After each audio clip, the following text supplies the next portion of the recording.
안녕하세요. 저는 30대에 결혼한 지 얼마 안 되는 새댁이고요. 남편과 저는 친구의 결혼식에서 우연히 만난 사이예요. 사실 제가 더 몸이 달았었죠. 그때 저와 사선 방향에 앉아있던 사람이었어요. 분위기가 참 특이했죠. 뭐랄까, 약간은 그늘진 것 같으면서도 알 수 없게 신비한 듯한 그런 인상의 남자였어요. 그 사람에게서 눈길을 뗄 수가 없더라니까요. 친구의 친구 몇 다리를 건너서 그 사람이 뭘 하는 사람이며 그 사람의 연락처까지 알 수 있었죠. 알고 보니 그 사람은 명문대를 나와서 현재 공무원 5급 공채 시험을 준비 중인 사람이더라고요. 정말 큰 용기를 내서 그 사람에게 전화를 걸었더니 저를 기억하고는 있더라고요. 하지만 처음 반응은 심드렁했답니다. 그렇게 한동안 반응이 없더니 제가 적극적으로 대쉬를 하니까 슬슬 제 쪽으로 넘어오기 시작했어요. 저는 대학교를 나오기는 했지만 지방에 있는 대학교를 나온 사람이었죠. 학벌로 따지자면 제가 많이 기우는 형편이었답니다. 서로 마음만 맞는다면 까짓 학벌이 뭐냐 하는 생각이었죠. 그 사람과 이 얘기 저 얘기 하다가 그 사람에 대해서 여러 가지를 알게 되었죠. 어머니가 일찍 돌아가셨다고 하더군요. 그 사람에게서 느낀 그늘이 어쩌면 어머니를 일찍 여인 탓이라는 생각이 들었답니다. 그리고 어머니의 정을 모르고 자랐다는 생각을 하니 가슴이 아팠어요. 아버지 손에 혼자 자랐다니 자라면서 느꼈을 외로움도 컸겠죠. 한 1년 정도 만나다가 드디어 결혼 이야기가 나오기 시작했죠. 시아버지 될 사람이 반대했다는 얘기를 들을 수 있었어요. 아들처럼 좋은 대학교를 나온 머리 좋은 며느리를 기대하셨다나요? 그렇지만 예비 남편이 아버지를 설득하고 또 설득해서 승낙을 받아냈죠. 시어머니가 안 계시는 바람에 결혼 준비 과정에서 친정엄마가 많이 곤란해하셨어요. 엄마한테 바깥 사돈 될 사람이니 사실 얼마나 어려웠겠어요. 그런데 예비 시부는 몰라서 그러는지 일부러 그러는지 제게 줄 예물도 대충, 예복도 대충, 저한테 줄 것은 모두 대충 해주었답니다. 좁쌀만한 다이아 반지도 간신히 해주었고 웨딩드레스를 벗고 입을 예복도 기성복 중에서도 싸구려를 선택하더라고요. 한복도 간신히 한 벌을 해주는데 싸 보이기 이를 데 없는 동네 한복집에서 한 벌 해주더군요. 친정엄마가 분통을 터뜨리셨죠. 왜 이런 집안에 시집을 가야 하냐고 말이죠. 거기다가 사실 공채 시험이라는 것이 워낙 어려운 시험이다 보니 미래가 불확실한 상태잖아요. 그것도 친정엄마에게는 마음에 들지 않았을 거예요. 하지만 그때 저는 남편만 제 편이면 된다고 생각했어요. 평생 시부 모시며 살 것도 아니니까요. 그렇게 결혼을 하게 되었고 신혼집도 간신히 방 2칸인 변두리 아파트에서 시작했어요. 그것도 우리 집에서 집값을 많이 치르고 들어간 집이었죠. 그러고도 시아버지는 제게 별 미안해하는 기색도 없었고 오히려 저 같은 사람이 귀한 남편 만난 걸 고마워해야 한다더라고요. 솔직히 그때까진 그래, 다른 집들 악독한 시어머니 있는 것보다야 시아버지 한 분만 날 힘들게 하는 게 차라리 낫다 싶었어요. 그런데 결혼 생활은 제 생각보다 훨씬 더 험난했어요. 시아버지가 예상 밖의 것들을 관여하기 시작했거든요. 일단 시부는 전형적인 가부장적 인간이었습니다. 준영이가 공부 중이니 안사람하고 같이 있는 것은 좋지 않다. 너는 집에 와 있으려무나. 그리고 며칠에 한 번 가서 반찬이나 빨래나 해주고 오면 된다. 난데없는 시아버지의 별거 명령이 떨어졌죠. 결혼한 지 얼마 되지도 않은 사람한테 떨어져 살라뇨. 그것도 친정에 가 있으라는 것도 아니고 시아버지 혼자 있는 집에 가서 시집살이를 하면서 마치 파출부처럼 가서 반찬이나 해주고 빨래나 해주라니 정말 황당했어요. 아버님, 저희 결혼한 지 1년도 안 됐어요. 신혼부부라고요. 아무리 시험 공부 중이라지만 어떻게 이렇게 별거를 하라고 하시는 거예요? 무조건 혼자 있다고 공부가 잘 되는 건 아니죠. 그러면 왜 결혼 허락하신 거예요? 차라리 시험에 붙고 결혼하라고 하셨어야죠. 제가 시집으로 들어갈 기미가 보이지 않자 결국 시아버지는 남편을 데리고 집으로 들어가 버리셨어요. 가잔다고 따라간 남편 또한 한심하다는 생각이 들더군요. 남편과 시아버지 둘 다 들으라고 가서 또박또박 제 의견을 말했어요. 아버님, 시험 공부 중요한 거 저도 알아요. 하지만 주변 상황이 정리되어야 시험 공부도 잘 되는 거잖아요. 제가 집에 혼자 있으니 이 사람 마음이 아무래도 편하지 않을 거고, 또 아버님이 귀한 아들 내조하실 거 아니잖아요. 오히려 준영 씨가 아버님 뒷바라지를 하게 될 것 같은데요. 저하고 있을 때보다 따로 있는 게 더 시험 공부에 지장을 주게 되는 거죠. 그런데 다음 순간에 정말 상황에 어울리지 않는 생뚱맞은 소리가 들려왔어요. 무언가 깨지는 소리가 날카롭게 공기를 찢었죠. 시아버지가 제가 하는 말을 버릇없는 말대꾸라고 생각했고 그 분을 이기지 못해서 사기 재질로 되어 있는 잿더리를 벽에다 던진 것이었어요.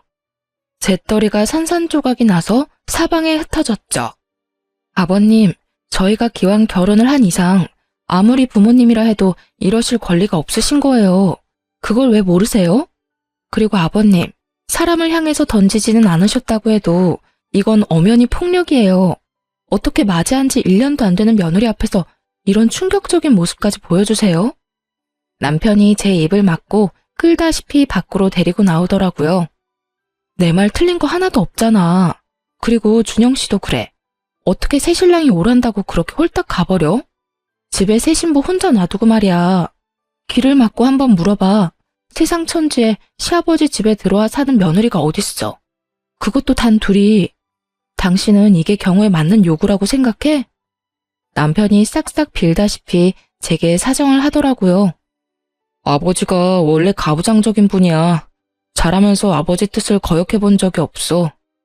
어머니도 살아생전에 아버지 의견 반대하는 건 거의 본 적이 없고. 당신이 이해해, 응? 참나, 뭐 이런 경우가 다 있나요? 아니, 가부장적이면 그 요구가 아무리 불합리해도 다 들어야 한다는 건가요? 저는 남편의 이런 해명이 더 이해가 안 가더라고요. 그래서 저는 남편더러 시험 공부 뒷바라지 제가 제대로 할 테니 집으로 돌아가든지 여기 눌러 앉아서 다시는 저를 볼 생각을 말든지 둘 중에 하나를 택하라고 했어요. 그리고 이런 뜻을 시아버지에게도 분명히 전했죠. 신혼 초부터 별거 하느니 차라리 헤어지겠다고. 시아버지에게 대들고 대들어서 남편을 집으로 데리고 가는데 성공했어요.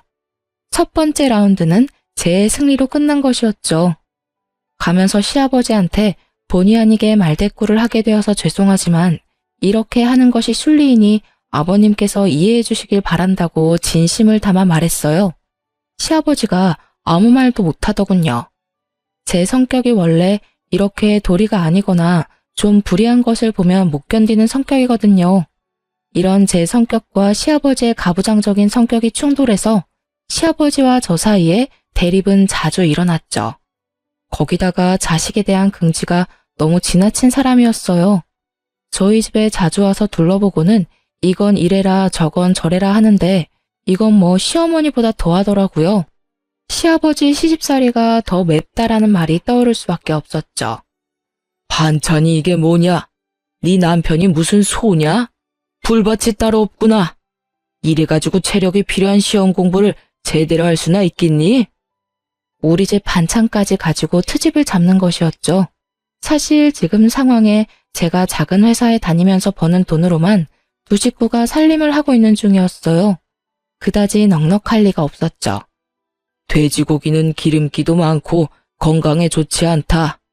공부하느라고 앉아있는 애한테 먹일 만한 음식이 아니야. 고기를 먹이더라도 소고기를 먹여라. 하루에 한 끼는 소고기로 단백질 섭취를 시켜줘야 해. 소고기 좋은 거 누가 모르냐고요. 하지만 당신 아들이 아직 수험생인데 무슨 돈으로 하루에 한 번을 꼭 소고기를 먹일 수가 있겠어요? 솔직히 가장이 수험생인 것도 감당하기 힘든데 저 나름대로 식재료를 신경 써서 식사 준비를 했단 말이죠.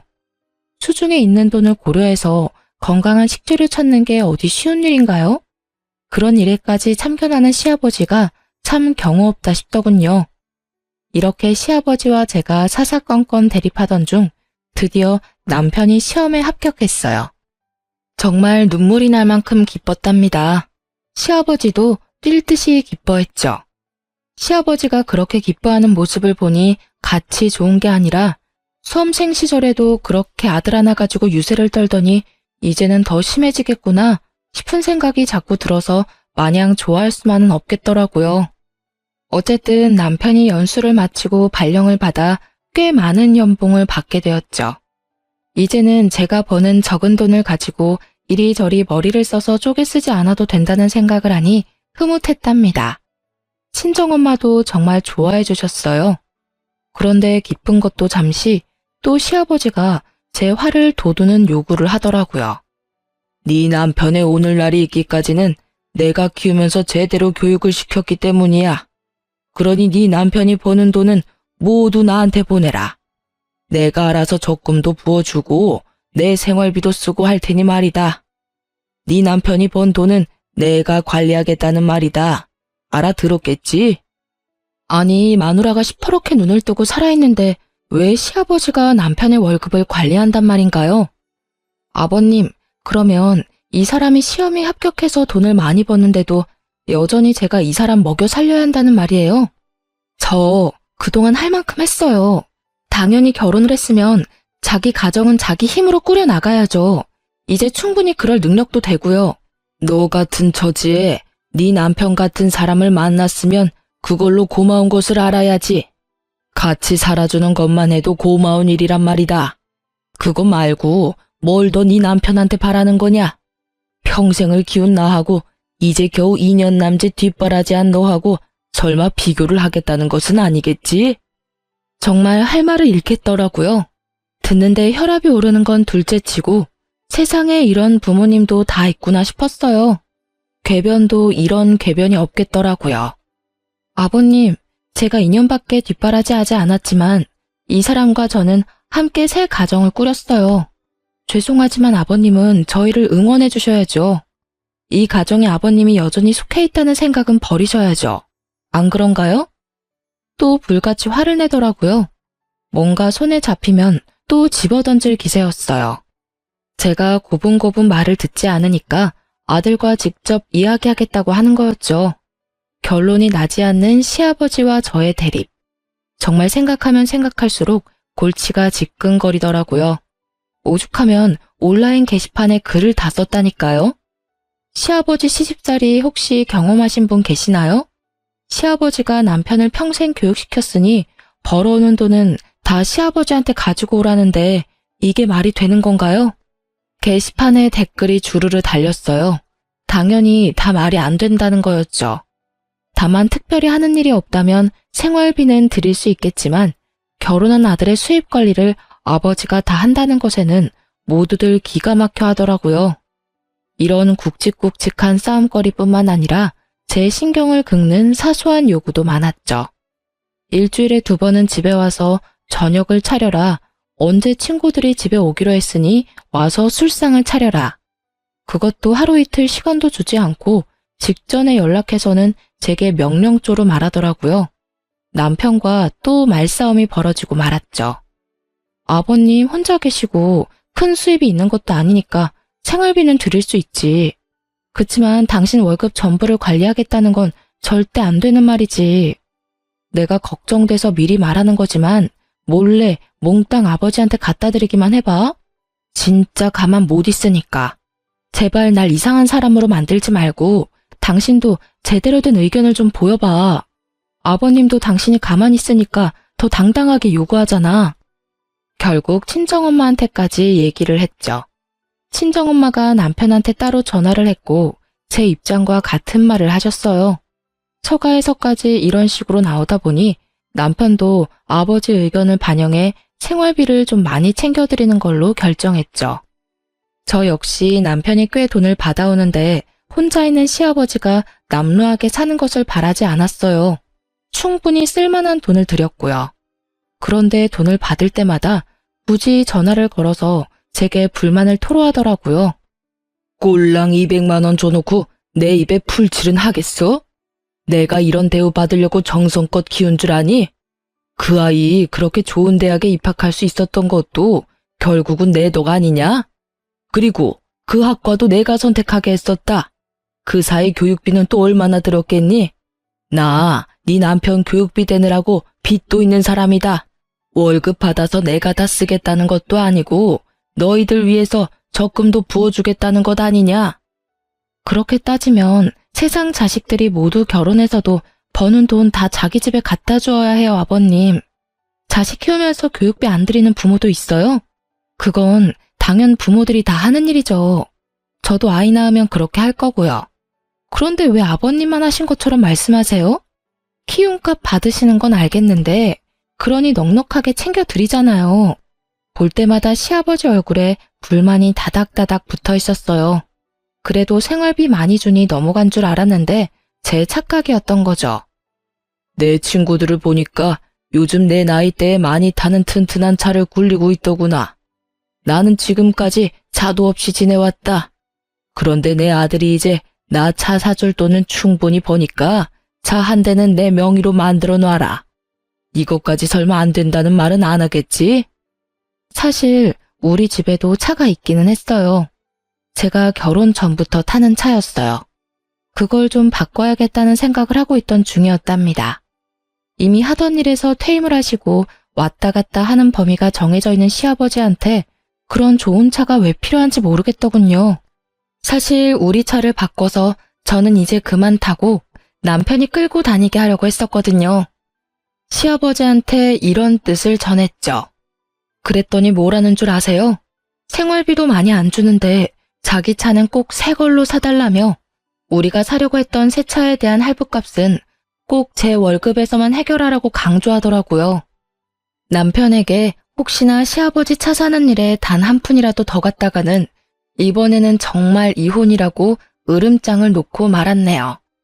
그런데 이 파파보이가 결국 아버지 고집을 꺾지 못하고 기어코 할부로 차를 샀던 모양이에요.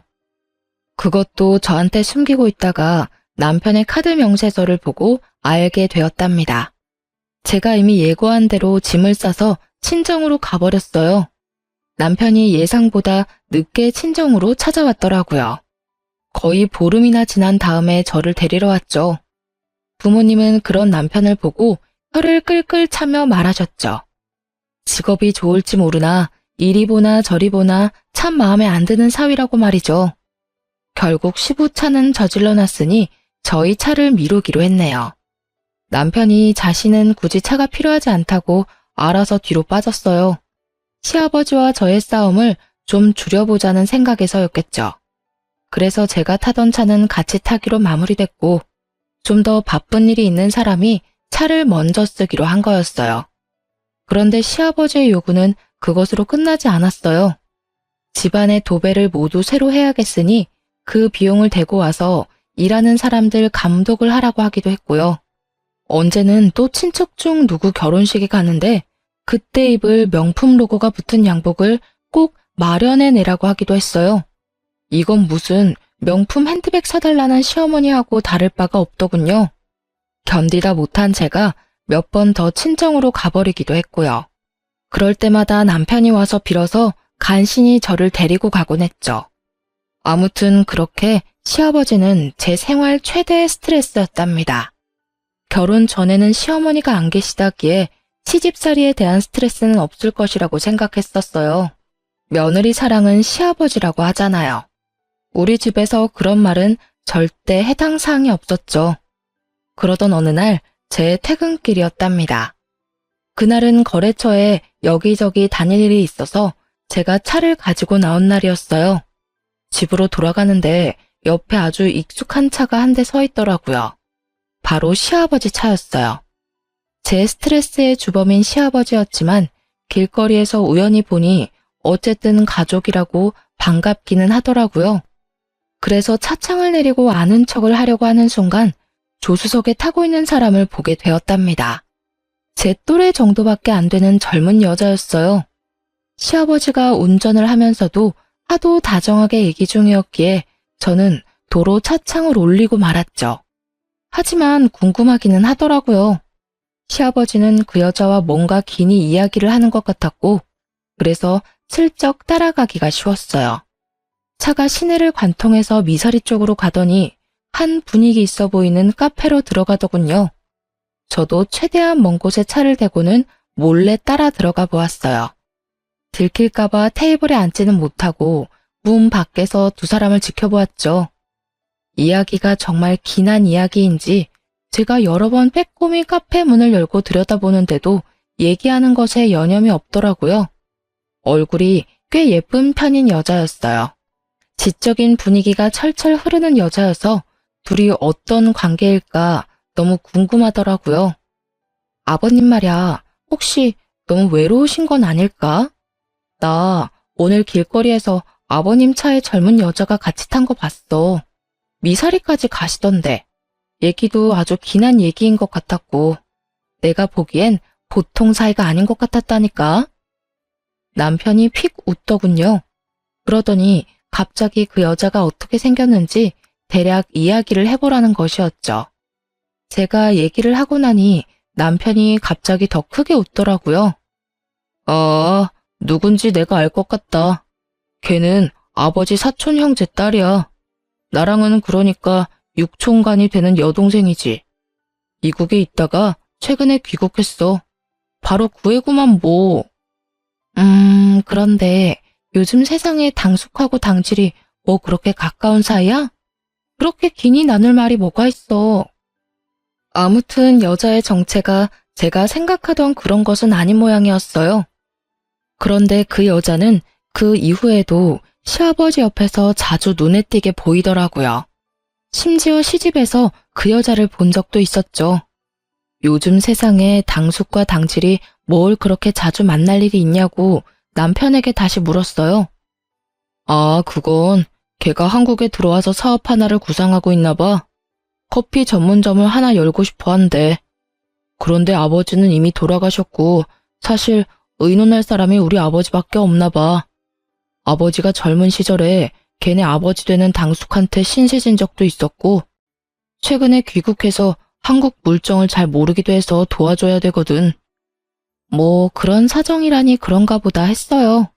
그러니까 저한테 육촌 시누이가 되는 사람이었죠. 남편보다 손 아래라고 했어요. 그래서 그 육촌 시누이에 대한 이야기는 잊고 있었고 그렇게 몇 주가 흐른 다음이었어요. 친정엄마가 밑반찬을 아주 넉넉히 해오시면서 제 시부에게도 갖다 주라고 하기에 반찬들을 챙겨 들고 퇴근 후 조금 늦은 저녁에 시집으로 갔죠. 엘리베이터에서 내렸더니 현관문 앞에 어떤 여자가 문을 열고 나오고 있더라고요. 그 육촌 시누이 되는 사람이었어요. 그 여자가 고개를 들고 저를 보더니 깜짝 놀라더라고요. 안녕하세요. 말씀만 들었지 인사는 처음이네요. 제가 아마 옳게 되는 입장일 거예요. 그렇게 말씀 들었어요. 안녕하세요. 저도 말씀 많이 들었어요. 다음에 뵐게요. 제가 지금은 바쁜 일이 좀 있어서.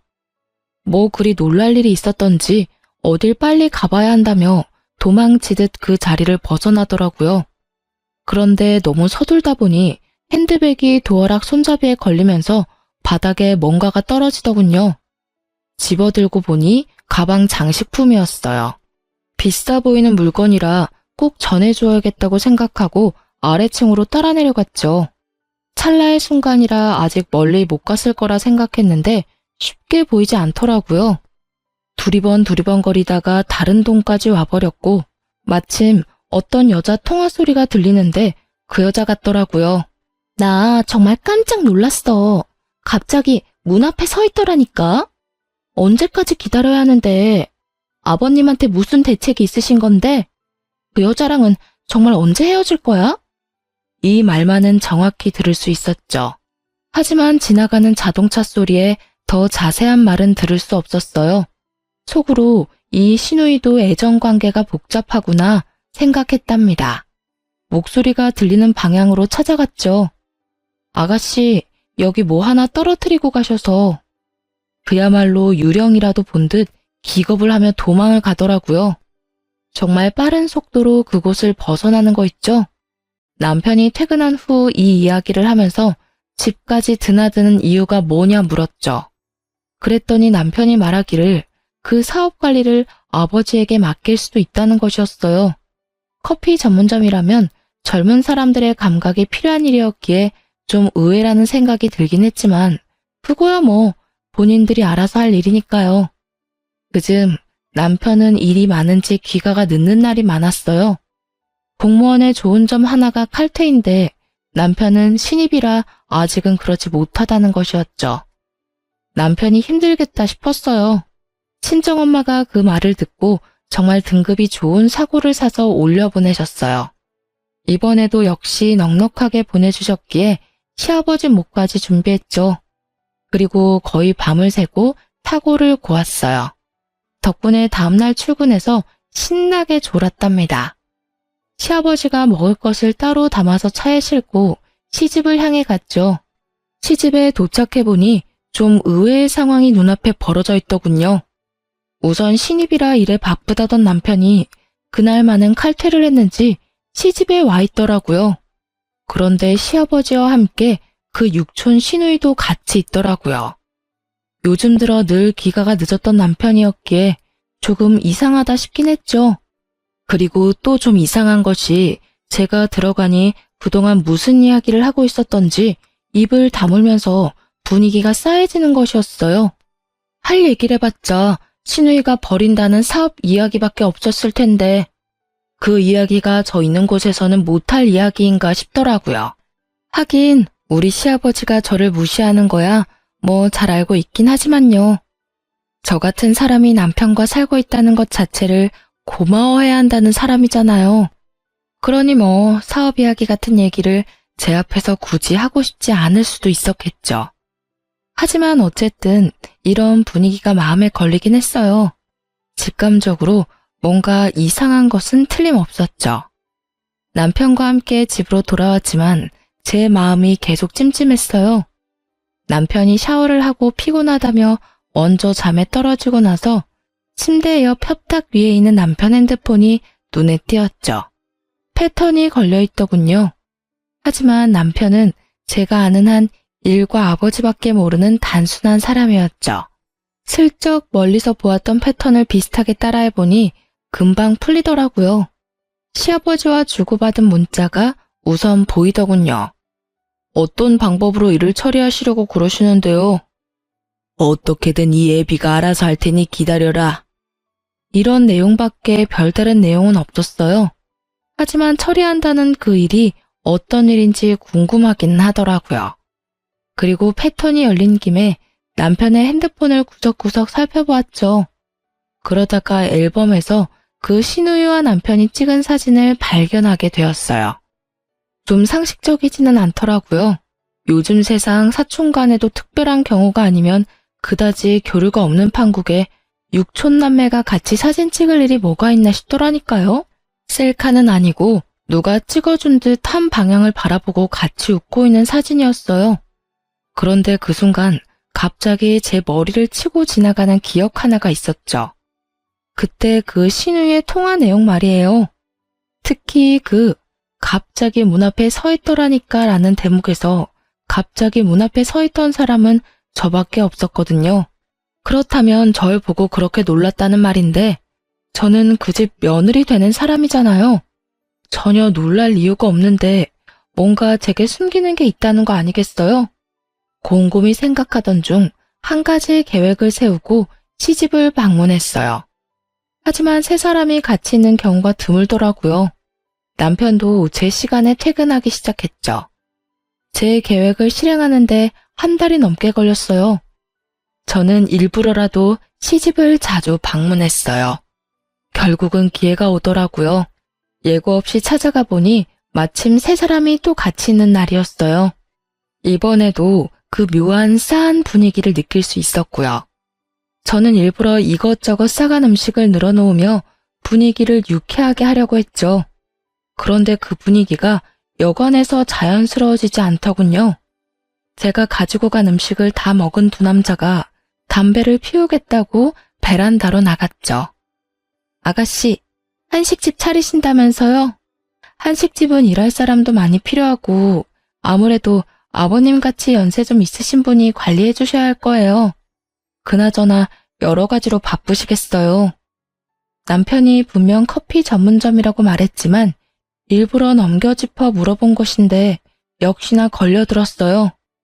그러게 말이에요. 제가 최근에 주로 미국에 있었기 때문에 그 사이 한국 물정을 많이 잊어버렸어요. 그래도 한국 땅이니 한국 먹거리가 제일 잘 팔릴 것 같아서 그걸로 사업 아이템을 정했어요. 이제 그 세 사람 사이에 제가 모르는 모종의 일이 있다는 것은 제 막연한 짐작이 아니라 분명한 것이었죠. 집에 들어와서 곰곰이 생각에 잠겼어요. 그리고 다음날 신우의 어떤 말도 또 머릿속에 떠올랐죠. 바로 핸드백 장식을 주러 나갔을 때 한 말. 그 여자랑은 언제 헤어질 건데? 라고 전화에 대고 하는 말이었죠. 여기서 그 여자라 함은 바로 저를 칭하는 말이라는 생각은 지나친 것일까요? 저는 고개를 여러 번 저었답니다. 설마 아닐 거야, 아닐 거야 했죠. 다음날 남편을 먼저 출근시킨 다음 바로 흥신소를 붙였답니다. 흥신소에서 연락이 오기까지 기다리는 시간이 그리 길지 않았어요. 바로 며칠 만에 흥신소에서 아주 결정적인 사진 몇 장들이 우선 날아왔거든요. 육촌 시누이 혈족이라면서요. 다정하게 같이 모텔에 드나드는 사진도 있더라고요. 기도 안 차더군요. 남편의 퇴근 시간, 그 여자가 남편의 직장 앞에 서서 기다리는 사진도 있었죠. 흥신소에서 보내온 동영상에는 제가 모를 자동차를 타고 둘이 서울 근교로 나가는 것도 포함되어 있었습니다. 직업이 공무원인 만큼 조심해야 했겠죠. 숙박업소 출입은 주로 서울에서 좀 떨어진 곳에서 잡았고 퇴근 시간이 늦었던 이유가 이 여자 때문인 것도 알게 되었네요. 흥신소의 말로는 남편은 거의 정시 퇴근을 한다고 말해줬어요. 남편이 제가 모든 것을 알고 있다는 것도 모른 채 집에 와서 하는 꼬라지를 당분간 지켜보았어요. 퇴근할 때마다 무지무지 피곤해 보이더군요. 하긴 그 먼 거리를 운전해서 나갔다가 숙박업소에 들어갔다 나오고 또 반대 방향인 집까지 먼 거리를 운전해서 오려니 얼마나 피곤하겠어요. 아주 단순한 인간인 줄 알았더니만 피곤해하는 연기는 꽤 수준급이더군요. 이후에 보내오는 사진들도 가관이었어요. 커플 모자에 커플티를 착용한 사진부터 시작해서 놀이공원에서 아이들처럼 천진하게 뛰노는 사진까지 별별 사진이 다 있더라니까요. 둘이 불륜관계라는 것은 이제 분명했죠. 그리고 당연히 육촌 시누이라는 것도 거짓말이었을 테고요. 하지만 한 가지 여전히 해결되지 않는 것이 있었어요. 바로 시아버지가 이 일에 어떻게 관련되어 있는지를 모르겠더라고요. 하지만 한 가지만 분명하잖아요. 적어도 시아버지가 둘의 관계를 미리 알고 있었거나 알고 난 후에 묵인했다는 것이었죠. 모든 증거를 확보하고 남편에게 직접 물었습니다. 사진들과 동영상이 담긴 USB를 남편 앞에 던졌어요. 그걸 본 남편의 얼굴이 마치 죽은 사람처럼 핏기가 없어지더군요. 남편을 추궁했어요. 우선 얼마나 된 사이인지를 물었죠. 한동안 입을 다물고 있던 남편이 전부 포기한 듯 털어놓기 시작하더군요. 그 여잔 내가 대학교 때부터 좋아한 내 첫사랑이야. 잠시 사정이 있어서 헤어져 있다가 최근에 다시 만난 사이야. 정말 기가 막히더군요. 길거리에서 만나서 잠깐 즐긴 것이라고 하면 차라리 이것보단 나을 것 같았어요. 그런데 10년이 넘도록 간직해온 첫사랑이라뇨. 그렇게 첫사랑을 못 잊으면서 왜 저하고 결혼했냐고 따졌죠. 그랬더니 망설이면서 한다는 말이 더 가관이었어요. 제가 먼저 접근해왔지만 사실 저에 대해서 큰 관심은 없었다고 하더라고요. 그런데 친구들을 통해서 아름아름 알아보니 우리 친정이 잘 산다는 걸 듣게 되고 아버지와 의논해서 결혼을 결정했다고 말이에요. 친정이 잘 사니 수험 생활이 끝날 때까지 편하게 지낼 수 있을 것이라고 생각했다면서요. 그러니까 이 미친 부자가 수험 생활 동안 돈 꺼낼 수 있는 ATM이라고 저를 생각한 거예요. 결혼을 어떻게 수험 생활할 동안 생활비 대주는 용도로 생각했어? 그 좋은 학교에서는 그렇게 가르치나 봐? 첫사랑? 그래. 누구한테나 첫사랑은 있지. 그렇게 첫사랑이 소중했다면 어떤 이유로든 다른 여자와 사귀거나 결혼했으면 안 되는 일 아니었을까? 당신의 첫사랑이라는 그 여자도 당신이 시험에 붙을 때까지 생활비 대줄 용도로 다른 여자와 사는 걸 알고 있는 거고, 사랑하는 사람이면 서로 힘들어도 같이 살면 되지. 그깟 돈 때문에 좋아하지도 않는 여자를 옆에 두고 산다고? 웃기지 마. 수험생활 뒷바라지하는 게 힘들어서 그 여자는 널 찬 거야. 딱 보면 나오잖아. 그게 네가 말한 진정한 사랑이야? 당신은 그 잘난 머리로 공부만 하지 말고 사람 보는 눈을 높여봐. 하긴 내가 그런 말 할 처지는 안 되네. 당신이 뭐가 잘났다고 돈 써가며 내조했을까? 남편이 말없이 듣고 있더군요. 그 여자가 먼저 남편을 차서 헤어지게 되었다더군요. 그래서 헤어져 있는 기간 동안에 그 여자가 다른 남자하고 약혼을 했다가 파혼을 했다는 것도 듣게 되었죠. 그게 모두 미국에서 이루어진 일이라고 했고, 귀국해서는 남편을 찾았는데 남편은 그때 시험 공부 중이었고요. 그때 마침 제가 적극적으로 남편에게 대시를 했었던 바람에 결혼까지 한 거였죠. 웃긴 건 시아버지가 그 여자를 무척 마음에 들어한다고 말하더라고요. 남편과 같은 명문대 출신이라 머리가 좋다는 이유에서요. 시부가 얼마나 가부장적이냐면 자식을 낳으면 머리는 엄마 쪽을 담는 거라며 무조건 좋은 대학을 나온 사람과 결혼해야 한다는 이념을 가진 사람이었어요. 아무리 그래도 그렇지 이미 결혼식까지 치른 자식이 다른 여자를 만난다는데 뜯어 말렸어도 모자랄 판에 오히려 반가워했다네요. 정말 비뚤어진 아버지와 비뚤어진 아들의 합작품이 아닐 수 없었어요. 다음 날 남편놈과 함께 시부에게 찾아갔죠. 도살장에 끌려가는 소가치구는 남편놈과 함께 도착했더니 시부도 뭔가 잘못되었다는 걸 알아차린 거죠. 이 사람 이제 다 자랐고 결혼까지 한 사람이에요. 자기 가정을 꾸려나가는 데 있어서 아버님이 초등학생 학교 보낸 것처럼 참견하신 일에 대해서는 더 말씀드리지도 않겠어요. 그런데 그렇게 좋은 대학에 보내 잘 교육시켰다는 분이 아들의 불륜관계를 부추기다뇨? 그리고 이미 결혼한 죄 없는 며느리를 내쫓을 생각을 하셨다고요? 아버님의 아들에 대한 평생 교육이 어땠는지를 정말 잘 알겠네요. 바로 아버님의 그런 삐뚤어진 사랑이 삐뚤어진 아들을 만들어낸 거예요. 결혼은 조건이 아니라 사랑으로 하는 거지. 돈이 필요해서 잠깐 같이 사는 계약관계가 아니라고요. 뭐 위자료 치르고 아들 이혼하면 그만이라 생각할 건가요? 아버님이 돈 뜯어내는 ATM 정도로만 생각했으니 저도 순순히 물러날 생각 없네요.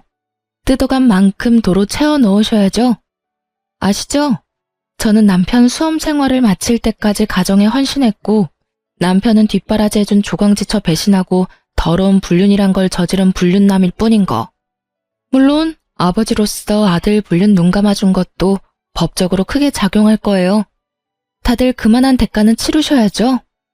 뭐라? 시끄럽다. 네가 끝까지 못 배운 티를 내는구나. 나를 감히 훈계해? 귀한 우리 아들을 너같이 못 배운 것한테 주려고 평생 그렇게 정성을 들였는 줄 아느냐?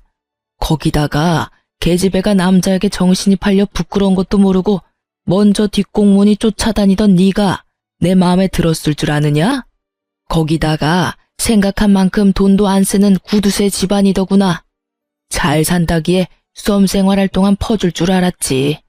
거기다가 고분고분하지도 않고 하나부터 끝까지 너는 내 며느리가 아니었어.